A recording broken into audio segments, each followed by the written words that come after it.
السلام عليكم ورحمة الله وبركاته. أهلا وسهلا بكم في حلقة جديدة معكم في قناة شيرين في المطبخ. النهاردة هنعمل طاجن العكاوي بالبامية أو البامية بالعكاوي وشوية رز بشعرية. يلا بينا نشوف الطريقة والخطوات، سهلة زي ما أنا عودتكم. يلا بينا. السلام عليكم ورحمة الله وبركاته. حلقة جديدة معكم في قناة شيرين في المطبخ. أهلا وسهلا بكم متابعيني وحبايبي وصحابي وأهلي وأخواتي. صباح الخير لو هتشوفي الفيديو بالنهار، مساء الخير لو انت هتشوفيه بالليل. يسعد صباحكم في كل الأوقات، يسعد مساءكم في كل الأوقات. النهارده هنعمل صلاة على النبي يا جماعة. النهارده هنعمل مع بعضينا العكاوي، طاجن عكاوي بالبامية، بامية بالعكاوي، عكاوي بالبامية. تمام. هنعملها النهارده بطريقة بردك سهلة زي ما أنا عودتكم على الطرق بتاعتي والوصفات بتاعتي.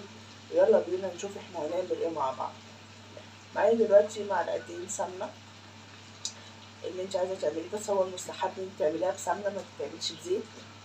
تمام. معلقتين سمنة هتحطيهم على النار. تمام.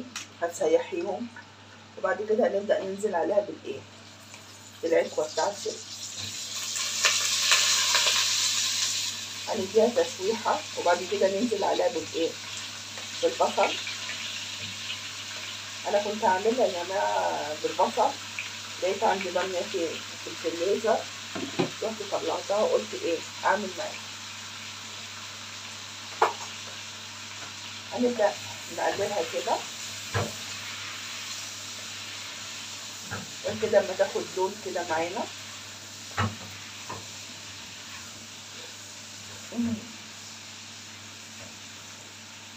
هي كده كده يعني العكوة بتنزل اصلا دهون، بتسلي كده، فاهمين؟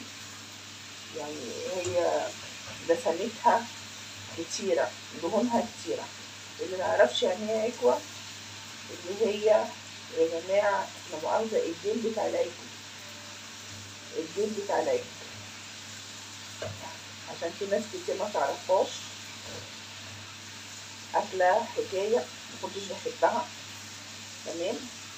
تاكليها يعني حكاية بصراحة، حكاية. جربوها بالخطوات بتاعتي. تمام.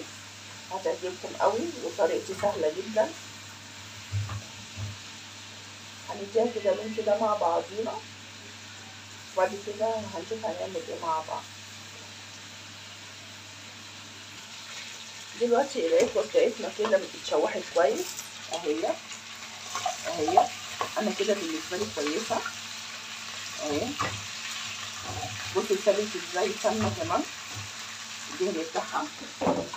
وبعد كده هنعمل ايه، هننزل عليها بصلتين كبار جوليين كده اهما. هنحط برضه بصلتين يا جماعة اهو. ونبدأ نقلب كل الايه، الحاجات الحلوة دي كده مع بعضيها حسب الكريم.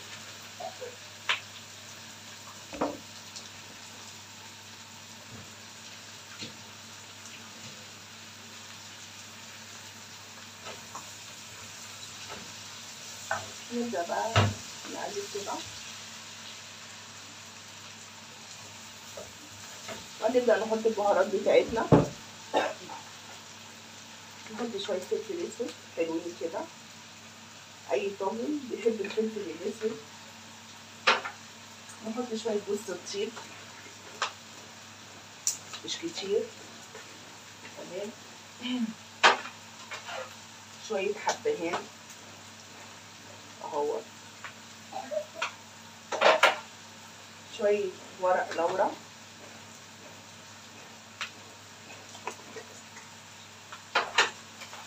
شوية سماق،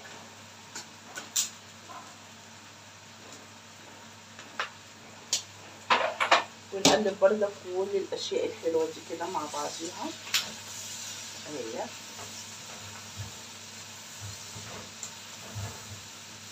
بصوا بقى أنا عايزة أقول لكم حاجة.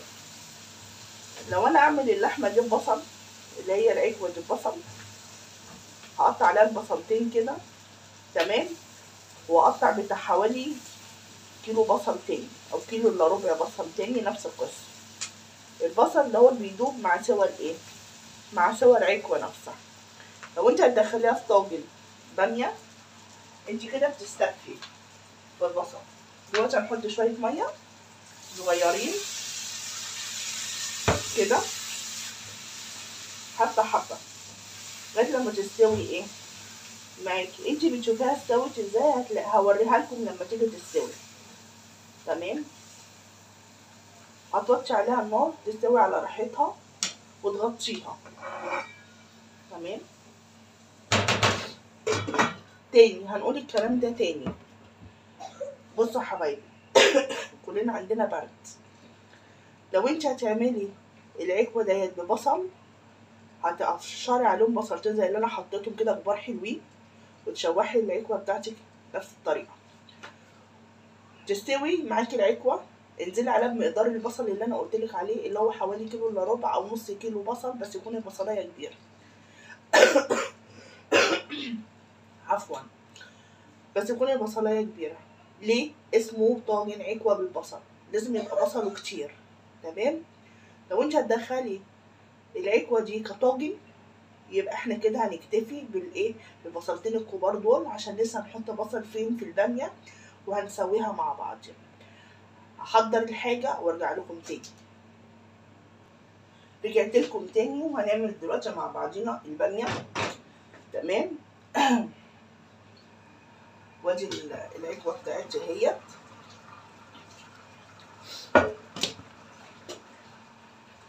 اهيت بتنزل ميتها اهي. انا نقلت طبعا عشان تشوفوا كل حاجه قدام ايه، قدام عينيكم. انا مقطعه بصل عادي يا جماعه، بصلايه عاديه هتتقطع. في معلقتين سمنه هتحطوهم على البصلايه.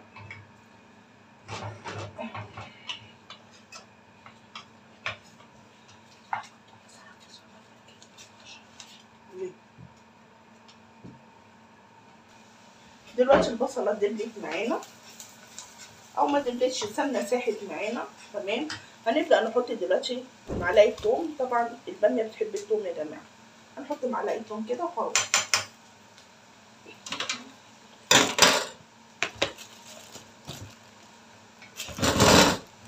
اهي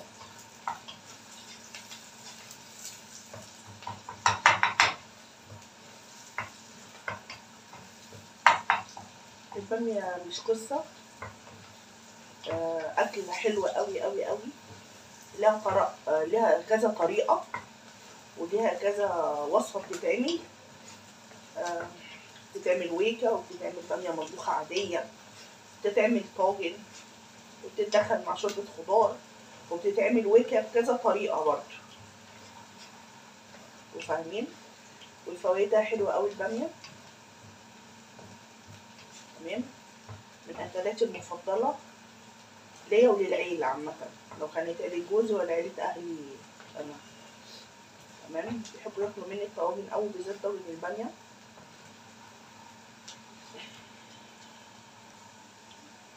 دلوقتي البصلايه بتاعتي بالتومه كده انا تمام بالنسبه لي، استوت اهي كده. انا بالنسبه لي تمام. هنبدا ننزل عليها بالايه، بالطماطم بتاعتنا. نبدا ننزل عليها بالطماطم بتاعتنا.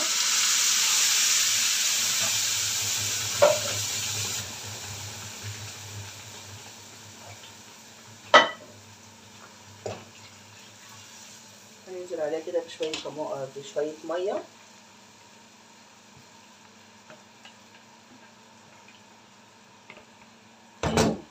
اهي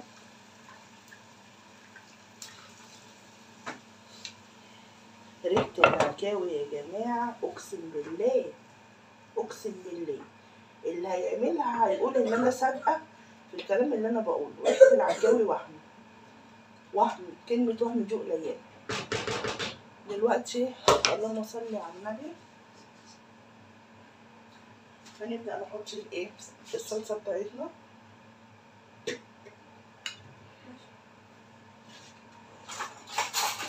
نبدأ نحط الصلصة بتاعتنا. نبدأ نحط معلقتين صلصة كده محترمين، هي أصلا مفيش غير معلقتين. نزودهم.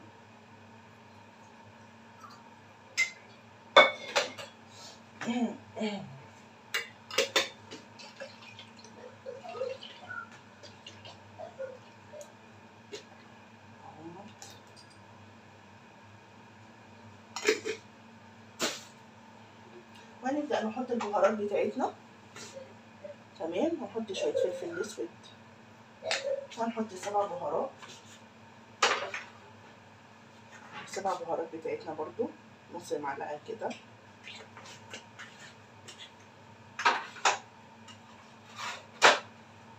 واحط شوية حبهان، حبهان وقع مش مهم. وهنحط شوية جوز الطيب كده. وهنبدأ نحط الملح بتاعنا اهوت.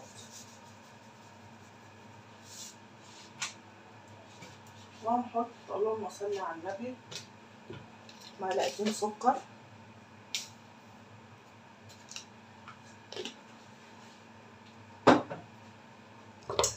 وقلبي كل الاشياء دي مع بعضيها.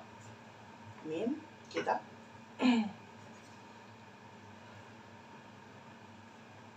هنديها بس غلوتين ونبدأ ننزل عليها بالبامية. وهوريكم البامية اللي انا مفرزاها عاملة ازاي، وهغسلها واحطها قدامكم على طول، بس لما الصلصة تاخد غلوتين. بصوا بقى حبايبي، دلوقتي ادينا الصلصة بتاعتنا غلوة اهي. تمام. صلوا على النبي يا جماعة.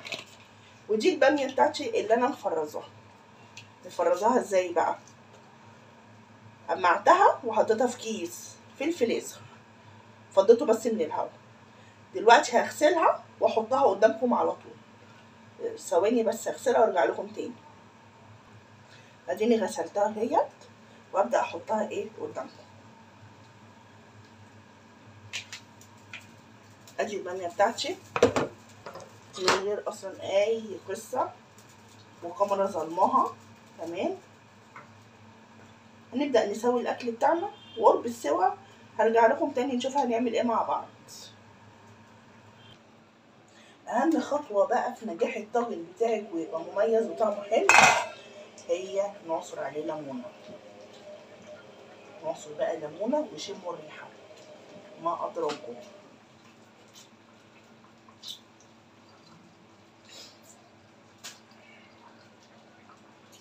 اهي الليمونه دي بتعمل انقلاب للطاجن، والله بتوديه في حته تانيه خالص. شايفين شكل الطاجن عامل ازاي ولسه ما استواش. تمام.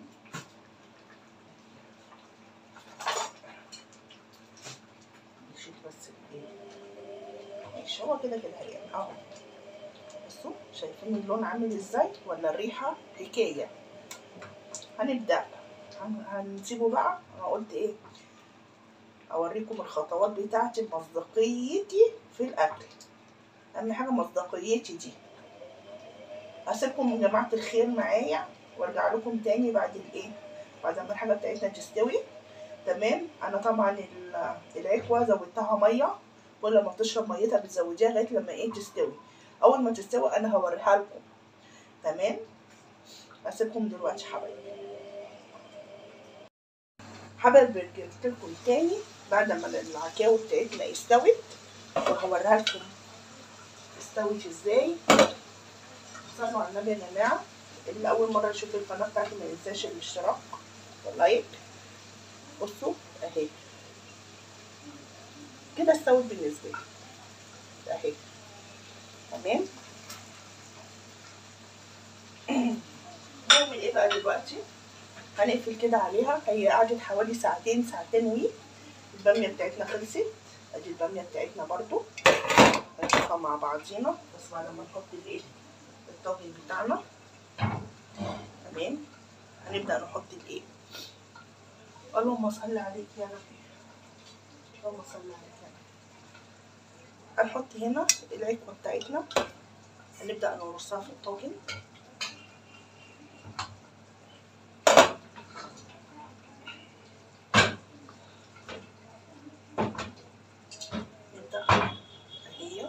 كده تكون الصورة واضحة اهو.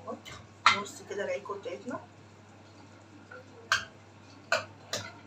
متنسيش الاشتراك وكومنت حلو واللايك بتاعك تمام، متبخليش عليا بيه، متعرفيش ان انا تعبانه قد ايه واقفه اعمل لكم الحلقه دهيت.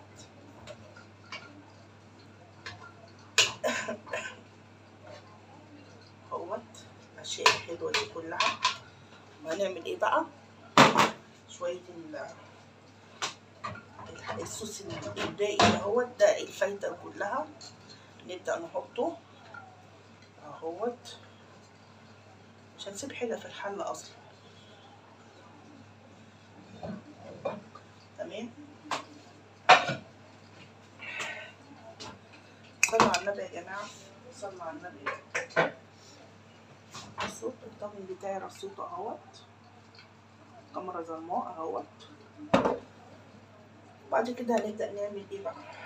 هنجيب هنا الباميه، ادي الباميه بتاعتي اهيت، هنبدا نحطها على الايه، على الطاجن كده.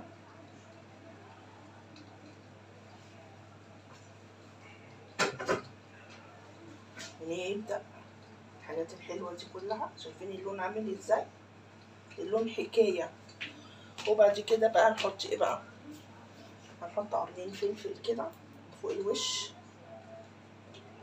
يدوا ريحه مش قادره اقول لكم كمان. هنبدا نحطه في الفرن، ولما يستوي هرجع لكم تاني هنشوف هقدمه لكم ازاي.